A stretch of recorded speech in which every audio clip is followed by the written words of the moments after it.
आज हम आपको कराने वाले हैं कंप्लीट केमिस्ट्री के ऐसे नियम जो हर साल आपके पेपर में रिपीट होते हैं। इस साल भी ये पेपर में रिपीट होंगे, इसलिए आप इन नियमों को जरूर से करें। So hi everyone, myself Riyaz, IIT NEET board exam expert. मैं आज आपको कंप्लीट केमिस्ट्री के ऐसे नियम कराने वाला हूं जो हर साल आपके पेपर में रिपीट होते हैं, इसलिए आप इनको इग्नोर बिल्कुल भी ना करें, जरूर से करके जाएं, क्योंकि ये आपके पेपर में दिखेंगे ही दिखेंगे। आप टेंशन ना लें, आप हमारे चैनल से जुड़े रहें। हम आपको फिजिक्स, केमिस्ट्री, बायोलॉजी के सभी क्वेश्चन जो आपके बोर्ड एग्जाम में आने वाले हैं विद सॉल्यूशन के साथ करा रहे हैं। इन क्वेश्चन को करने के बाद आपके बोर्ड एग्जाम का पेपर बिल्कुल भी आउट नहीं जाएगा। और ऐसे भी स्टूडेंट जिनको फिजिक्स, केमिस्ट्री, बायोलॉजी नहीं आता, वो भी हमारे चैनल से जुड़े रहे, उनको हम टिप्स और ट्रिक्स से हाईएस्ट मार्क के साथ पास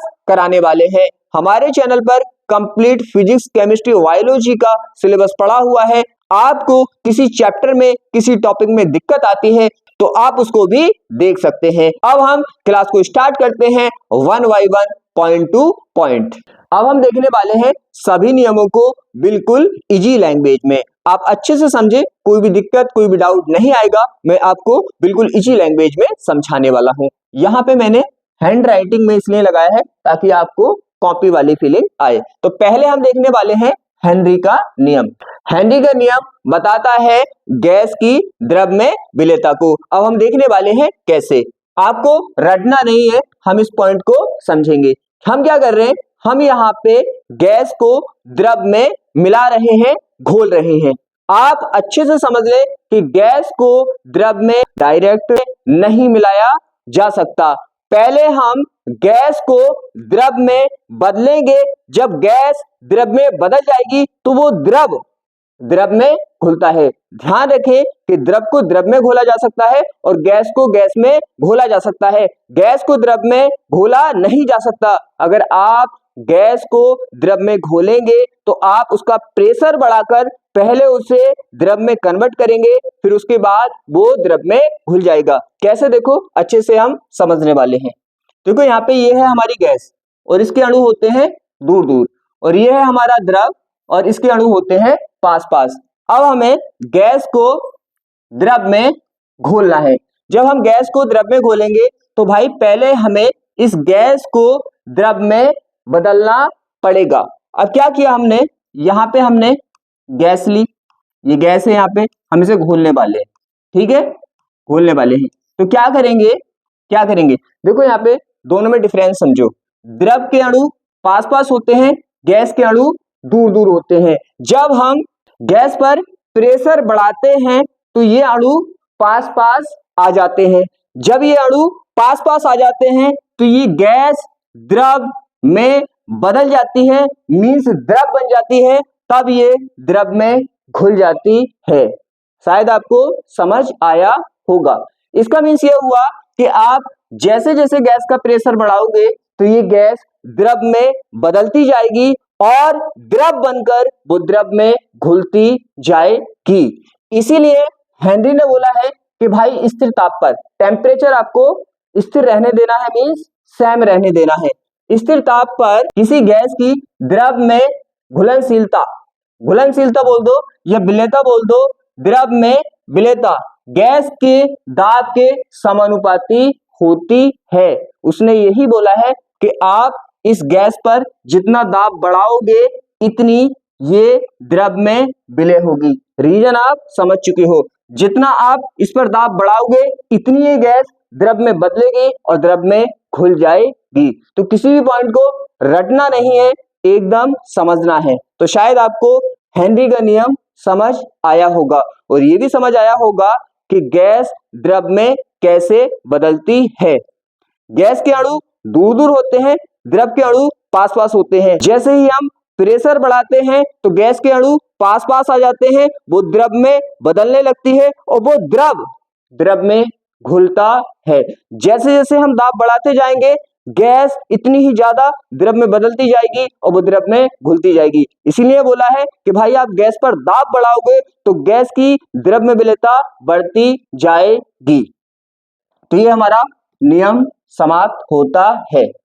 अब देखो यहां पे हमने विलेयता की फॉर्म में लिखा है, क्या विलेयता भी हम लिखते हैं, यह घुलनशीलता।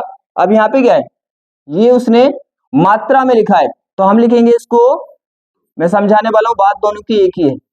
क्या है, विलेयता प्रेशर के अनुक्रमानुपाती है, मींस प्रेशर बढ़ेगा तो विलेयता बढ़ेगी। फिर हम अनुक्रमानुपाती का साइन हटाएंगे तो यहाँ पे हमें के लगाना पड़ेगा और ये होता है हेनरी। यहाँ पे एस क्या है, एस है गैस की द्रव्य विलेयता, के क्या है हेनरी, और यहाँ पे पी दाब है।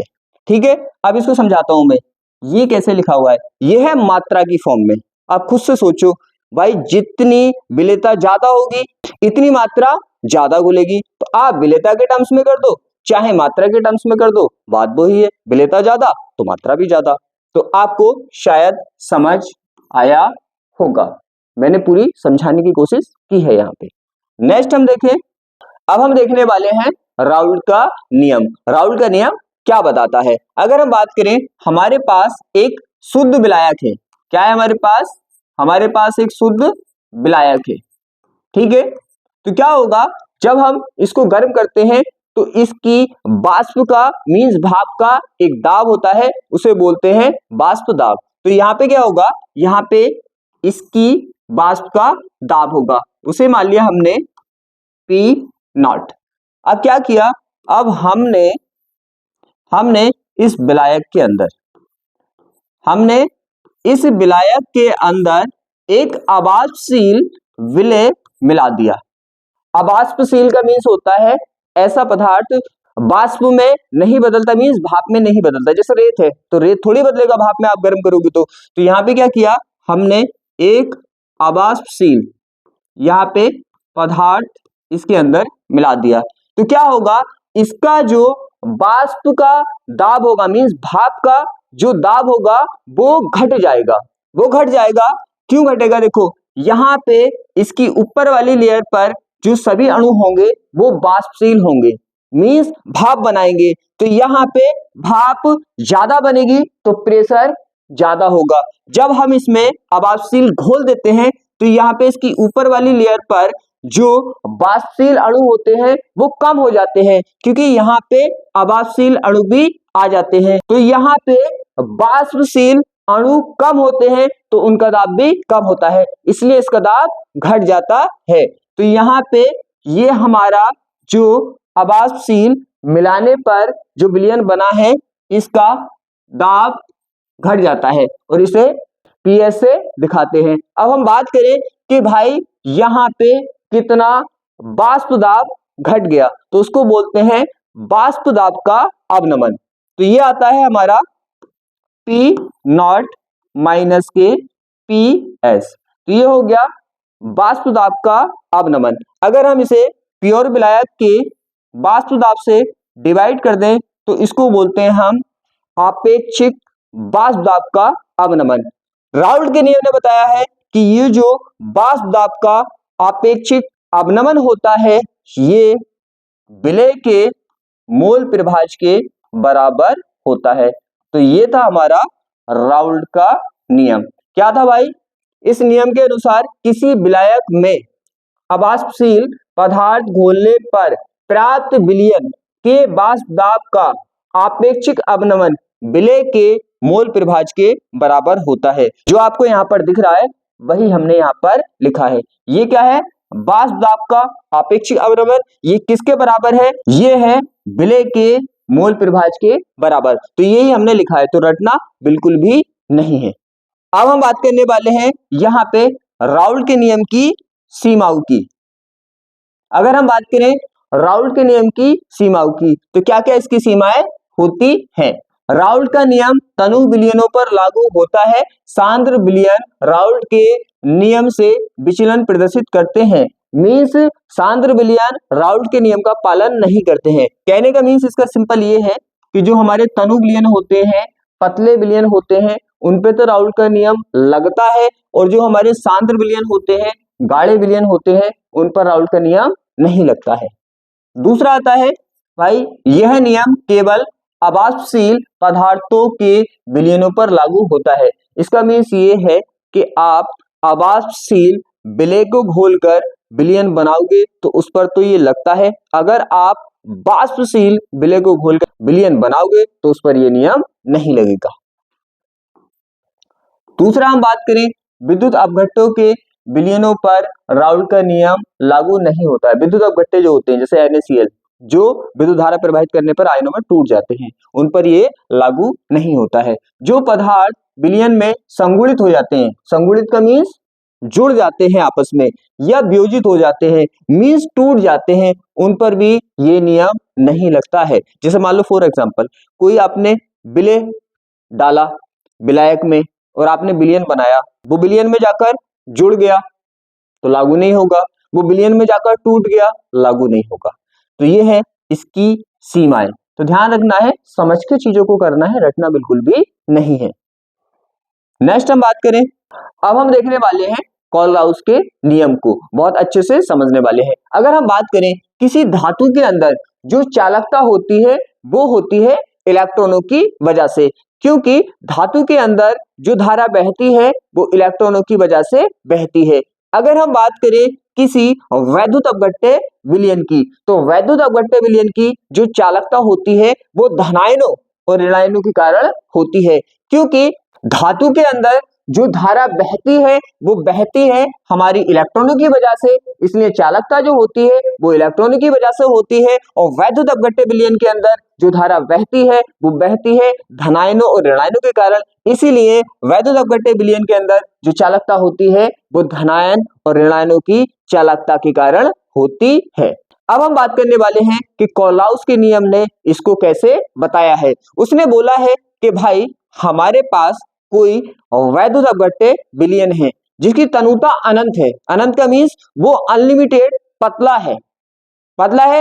तो उसने क्या बोला है, उसने बोला है कि भाई इस वैद्युत अपघट्टे विलयन की जो मोलर चालकता होती है अनंत तनुता पर, वो धनायनों की मोलर चालकता और ऋणायनों की मोलर चालकता के योग के बराबर होती है। यही मैं आपको समझा रहा था कि भाई धातु के अंदर जो चालकता होती है वो इलेक्ट्रॉनों की वजह से होती है, और वैद्युत अपघट्टे विलयन में जो चालकता होती है वो धनायनों की और ऋणायनों की चालकता के कारण होती है। इसीलिए कुल विलयन की जो मोलर चालकता होती है वो धनायनों की चालकता और ऋणायनों की चालकता के योग के बराबर होती है। तो यही बताया है कोलराउस के नियम ने कि अनंत तनुता पर वैद्युत अपघट्टे की मोलर चालकता विलयन में उपस्थित धनायनों तथा ऋणायनों की मोलर चालकताओं के योग के बराबर होती है। तो शायद आपको समझ आया होगा। इस तरह से हम निकालते हैं मोलर चालकता को। तो ये तीनों नियम आपको अच्छे से समझ आए होंगे। अब हम बात करने वाले हैं कोलराउस के नियम के अनुप्रयोग। अनुप्रयोग का मीन्स कोलराउस के नियम को कहां कहां पे हम प्रयोग कर सकते हैं।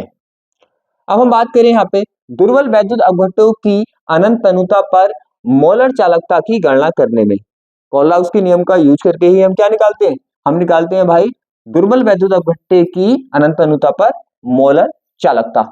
नेक्स्ट हम बात करें आयनों की आयनिक गतिशीलता के मान की गणना करने में। कहने का मीन्स ये है जो हमारे आयन होते हैं उनकी जो आयनिक गतिशीलता होती है उसके मान की गणना भी कोलराउस के नियम से करते हैं।